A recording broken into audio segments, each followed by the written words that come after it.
مالک بن دینار سے ان کی توبہ کا سبب پوچھا گیا تو انہوں نے کہا کہ میں ایک سیاہ کار و شراب پینے والا انسان تھا۔ میں نے ایک نفیس باندی خریدی اور وہ میرے دل میں خاص مقام کی مالک بن گئی۔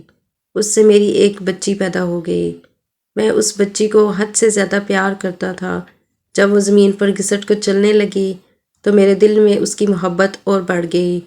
وہ مجھ سے مانوس ہوگی اور میں اس کے سامنے جب شراب لا کر رکھتا تو وہ آ کر کھینچا تانی کر کے میرے کپڑوں پر شراب بہا دیتی۔ جب اس کے 2 سال ہو گئے تو وہ مر گئی۔ میرے دل کو اس کے غم نے بیمار کر دیا۔ 15 رمضان کو جمعہ کی رات میں شراب کے نشے میں مدہوش تھا۔ میں نے عشاء کی نماز بھی نہیں پڑھی تھی۔ میں نے خواب میں دیکھا کہ سور پھونکا گیا اور قیامت قائم ہو گئی۔ مردے قبروں سے اٹھائے گئے اور تمام مخلوق جمع ہو گئی۔ میں بھی ان میں تھا۔ میں نے اپنے پیچھے سے آہٹ سنی، مڑ کر دیکھا تو ایک بہت بڑا اژدہا ہے، کالے رنگ کا، آنکھیں نیلی ہیں، منہ کھولے میری طرف دوڑ رہا ہے۔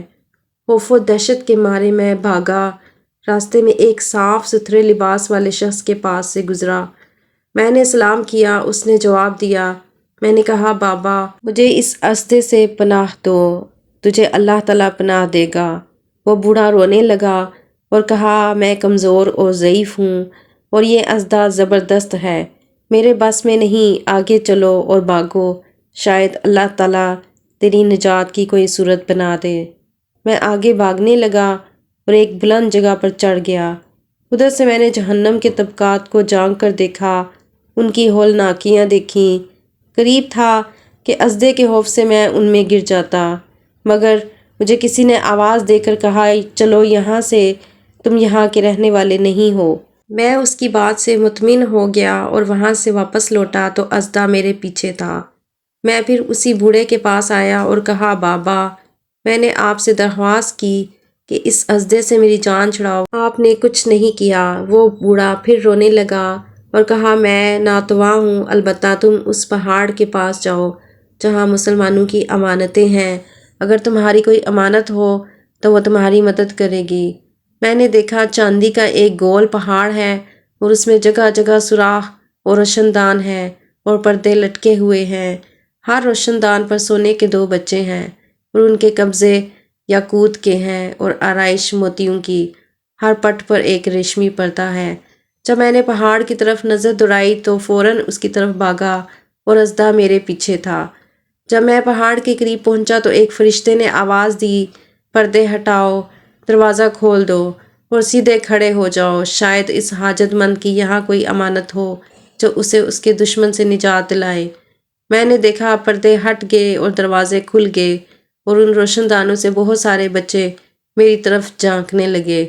ان کے چہرے چاند کی مانند تھے۔ اژدہا بھی میرے نزدیک پہنچ چکا تھا۔ میں حیران رہ گیا۔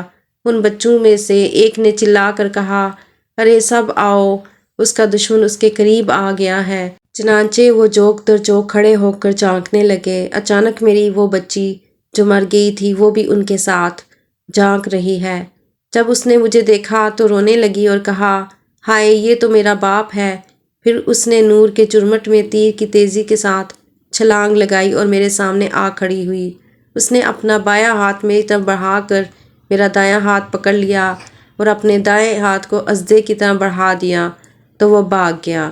پھر اس نے مجھے بٹھایا اور میری گود میں بیٹھ گئی اور اپنے دائیں ہاتھ سے میری داڑھی کو پکڑ کر کہا، اے ابا جان، کیا مومنوں کے لیے وہ وقت نہیں آیا کہ ان کے دل اللہ کے ذکر کے لیے جھک جائیں؟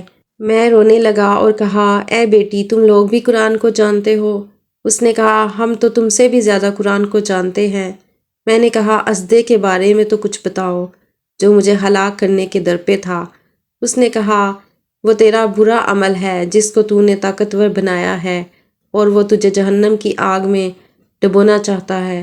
میں نے کہا، اس بوڑھے کے بارے میں بتاؤ جو راستے میں ملا۔ اس نے کہا، وہ تیرا نیک عمل ہے جسے تو نے اتنا کمزور کر دیا کہ اب وہ برے عمل کا مقابلہ نہیں کر سکتا۔ میں نے کہا، اے بیٹی تم اس پہاڑی میں کیا کرتی ہو؟ اس نے کہا، ہم سب مسلمانوں کے بچے ہیں، ہم یہاں قیامت تک رہیں گے، تمہارے انتظار میں ہیں، جب تم آؤ گے تو ہم تمہاری سفارش کریں گے۔ مالک بن دینار فرماتے ہیں، میں گھبرا کر اٹھا اور صبح کو میں نے شراب چھوڑ دی اور اس کے برتن توڑ ڈالے۔ اللہ تعالیٰ سے توبہ کی، یہ میری توبہ کا سبب ہے۔